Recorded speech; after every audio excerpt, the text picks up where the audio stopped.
Bonjour à toutes et à tous, ça caille ce matin, c'est hyper humide en fait, voilà, petite balade dans la campagne normande, et vous pouvez d'ailleurs remarquer les talus assez typiques du bocage normand, où il n'y a plus beaucoup d'arbres, au moins sur celui-ci, mais d'autre côté il y en a beaucoup plus. Voilà, les hauts bocagères.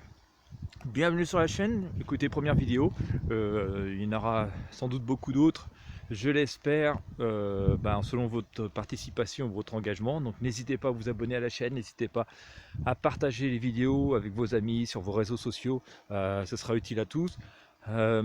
Cette chaîne est surtout dédiée à la découverte de la nature et de l'agriculture, de deux secteurs qui me passionnent tout particulièrement.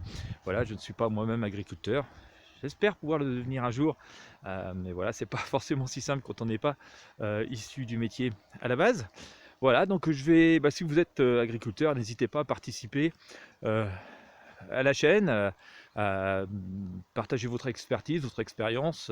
Voilà, je ne connais pas forcément tous les termes, mais eh bien écoutez, je vais prendre plaisir à partager mes questions et puis à lire vos réponses. Et puis j'espère que voilà, bon nombre d'internautes qui nous suivent sur la chaîne, eux-mêmes prendront plaisir à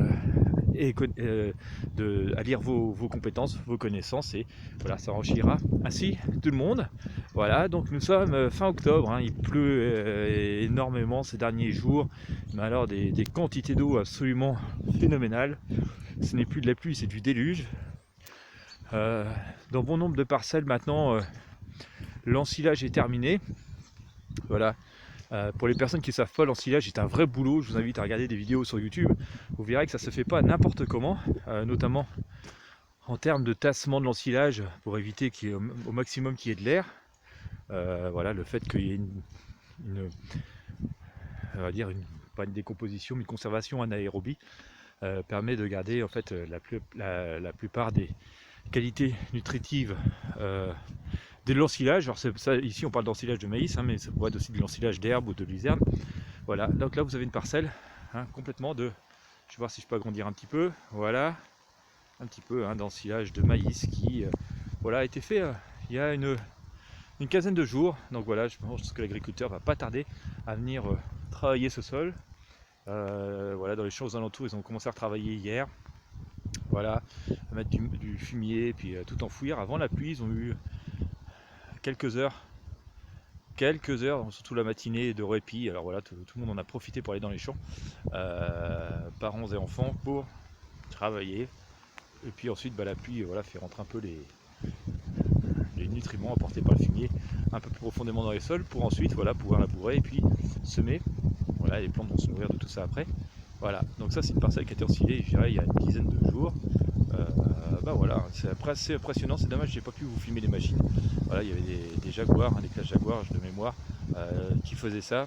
Des machines super puissantes, super belles finalement, hein, c'est la belle mécanique. Et c'est super rapide, c'est super efficace, et on s'aperçoit qu'il ne reste pas beaucoup de maïs dans les champs. La machine ne rate pas grand chose, hein. C'est vraiment de la haute technologie. C'est super intéressant à voir.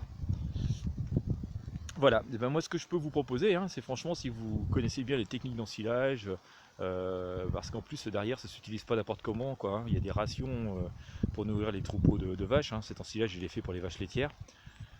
Voilà, il y a une part d'ensilage dans l'alimentation des vaches, mais pas seulement, hein. Il y a des vraies rations qui sont préparées derrière.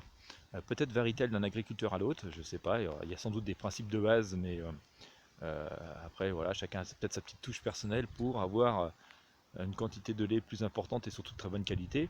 Donc voilà, si vous avez envie de partager un peu vos idées, vos techniques d'ensilage, pourquoi pas partager les liens vers votre exploitation, j'y vois pas d'inconvénient. N'hésitez pas, voilà, surtout si vous êtes en région Normandie et particulièrement basse Normandie, ça m'intéresse. Moi j'habite le bocage normand, donc je suis sur le Calvados, mais à la limite de l'Orne et de la Manche. Voilà, et pas si loin de nos amis d'Ille-et-Vilaine en Bretagne. Voilà, je vais aussi assez régulièrement dans le Morbihan, donc il y a aussi à peu près le même type d'élevage, hein. Voilà. Le Morbihan, c'est pas que la plage et les menhirs. Voilà. Bon écoutez, j'espère que vous aurez apprécié cette petite vidéo, voilà, découverte de ce petit matin pluvieux. Moi je vous remercie de votre visite, n'hésitez pas à vous abonner à la chaîne, voilà, à me donner suggérer des idées de vidéos, voilà, si ça peut vous intéresser, j'essaierai de les faire. Et puis n'hésitez pas, voilà, à partager, à mettre un pouce bleu sur la vidéo, à partager avec vos amis et sur vos réseaux sociaux. Merci de vos commentaires, je vous dis à très bientôt.